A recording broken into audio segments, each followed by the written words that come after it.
बहू बनी शेरनी। मीरा सोसाइटी में नई नई रहने आई थी। एक रोज उसकी पड़ोसन कहती है, हाय, मेरा नाम तमन्ना है, मैं पास के घर में रहती हूँ। आप नई आई हैं तो सोचा मिलाऊं। अच्छा किया, आइए ना बैठिए, मैं आपके लिए चाय लेकर आती हूँ। अरे नहीं, चाय तो मैं साथ लाई हूँ। सोचा आपने अभी अपना किचन सेट किया होगा कि भी नहीं। ये तो अच्छा किया, सच बहुत मन था चाय पीने का। ये मेरे हाथ के नमकीन खाइए। मीरा और तमन्ना में दोस्ती हो जाती है, लेकिन धीरे धीरे पता चलता है कि दोनों हैं एक दूसरे से बिल्कुल अलग। एक दिन दोनों पार्क में घूम रही थी कि एक लड़की मीरा को देखकर कहती है, कैसे रंग की साड़ी पहनी है, एक तो इतनी गर्मी, ऊपर से चटक रंग। कितनी गवार दिख रही है ना ये पीली साड़ी वाली। हाँ, और बाल भी कैसे उड़े उड़े हैं। तमन्ना को गुस्सा आ जाता है।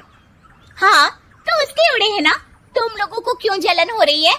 और रहा सवाल साड़ी के रंग का, तो जरा फैशन सेंस ऑन करो। इस समर ये रंग ऑन फैशन है, समझी? वो दोनों लड़कियां तमन्ना से लड़ने आ जाती हैं कि अरे छोड़ ना, जी रहने दीजिए। हाँ, सही कह रही हैं, खराबी तो है मेरे बाल और साड़ी, आप प्लीज जाइए यहाँ से। अरे क्यों इतना स्वीट बनती है तू सबसे? हर किसी को जवाब दिया करना।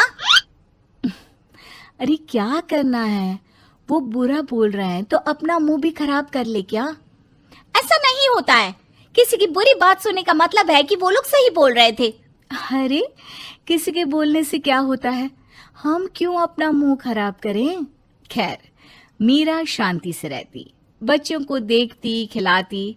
उसका पति काम के सिलसिले से हमेशा बाहर ही रहता था, तो वो कोशिश करती कि उसके बच्चों को किसी भी चीज की कमी ना हो। एक रोज सास कहती है, अरे सारा दिन बच्चों में लगी रहती है। पता है बेटा यहाँ नहीं रहता मेरा, लेकिन मजाल है कि ये मेरा ख्याल रख ले।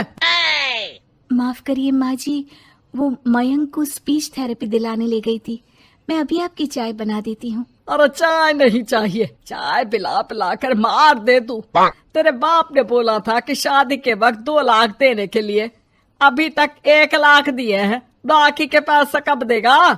बच्चे हो गए लेकिन दहेज पूरा नहीं दिया। माँ जी, वो पैसे उन्होंने मयंक के पापा को बिजनेस लगाने में जो मदद की थी ना, उसमें दे दिए थे। अरे वाह जी वाह, उसमें तो देना ही पड़ेगा ना, वो तो अलग से पैसे थे।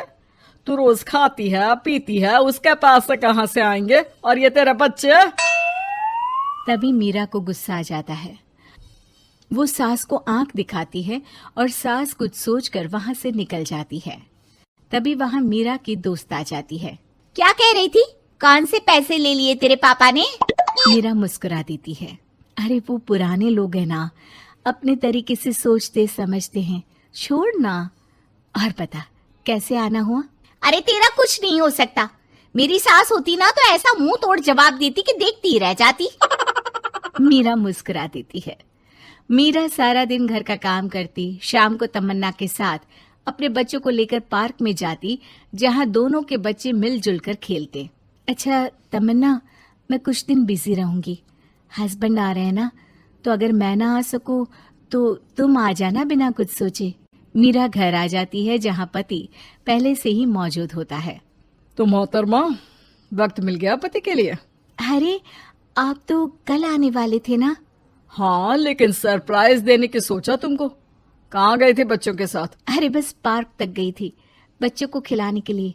वैसे अगर आपने सरप्राइज नहीं दिया होता तो मैं कुछ स्पेशल बनाती आपके लिए। अरे तुम्हारे हाथ की तो सिंपल दाल भी स्पेशल होती है। कुछ भी बना लो मीरा। मीरा का पति उससे बहुत प्यार करता था, वो उसे समझता था, लेकिन कभी कभी उस पर गुस्सा भी हो जाता था। अरे घर पर कोई है? कहाँ है मीरा? तभी तमन्ना के कान में मीरा के पति की आवाज आती है। यार बच्चे बच्चे, हमेशा तुम्हारा ध्यान बच्चों पर रहता है। चलो ठीक भी है, लेकिन मेरा भी तो सोचो। तुम्हें कौन सी शर्ट साफ करने को कहा था और तुमने कौन सी कर दी? यार पता नहीं ध्यान कहाँ रहता है तुम्हारा। जरा सी भी स्मार्टनेस नाम की चीज नहीं है, न बोलना आता है न समझना। मुझे आपने सफेद शर्ट साफ करने को कहा था, ये सफेद ही तो है। अरे पागल औरत, मुंह से सफेद निकल गया होगा, ये नीली करनी थी। लेकिन तुम खुद की अकल लगाओ तब ना पता चले कि कौन सी करनी है। तमन्ना बाहर खड़ी सब सुन रही थी। उसने वहां से निकल जाने में ही भलाई समझी, लेकिन अगले रोज पार्क में। देखो, मुझे गलत मत समझना, मैं ये नहीं कह रही हूँ कि तुम अपने पति से लड़ो या उसका मुंह तोड़ दो, लेकिन अपनी बात रखना तो सीखो। जमाना ऐसा नहीं है कि कोई किसी को कुछ भी सुना दे और अगला चुप रहे। चुप रहना ठीक है, लेकिन एक लेवल तक। मैं समझ रही हूँ तमन्ना, लेकिन मेरा नेचर कभी रहा ही नहीं। हाँ, मुझे भी गुस्सा आ जाता है, लगता है गलती कहाँ है, पर समझ में ही नहीं आता कि बोलूं क्या। खैर, बात आई गई हो जाती है। एक दिन मीरा के घर में बैठ तमन्ना और मीरा चाय पी रहे होते हैं कि वहां मीरा का बेटा रोते हुए आता है। मीरा घबरा जाती है। क्या हुआ बेटा? बेटे का रो रो कर बुरा हाल होता है। वो सिसकियां भर रहा होता है।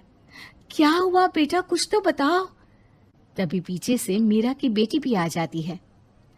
क्या हुआ भाई को बेटा? माँ, नीचे एक अंकल ने उसकी हंसी उड़ाई, उसे तोतला बोला। मीरा को बेटी की बात सुनकर गुस्सा आ जाता है। वो दौड़कर पार्क में बेटी के साथ जाती है।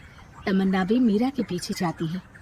कौन थे अंकल? हाँ, वो लाल शर्ट वाले। क्या आपने मेरे बेटे को तोतला बोला? हाँ, क्योंकि वो तोतला रहा था। तोतला कहेगा। मीरा गुस्से से लाल हो जाती है और जोर जोर से चिल्लाने लगती है। मजाक समझा है क्या? किसी बच्चे के तोतलेपन को दूर करने के लिए माँ कितनी मेहनत करती है। मैं रोज उसे सबके सामने बोलने के लिए प्रेरित करती हूँ। बड़ी मुश्किल से मेरे बेटे ने बोलना सीखा है, उसे भी चुप करा दिया आपने। क्यों? मुझे माफ कर दीजिए। आपका बच्चा होता तो क्या उसका भी आप ऐसे ही मजाक उड़ाते?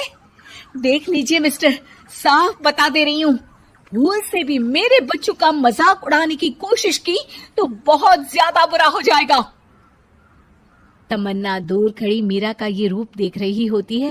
वो समझ जाती है कि एक औरत के अंदर की शेरनी तभी जगती है जब उसके बच्चे को कुछ कहा जाए।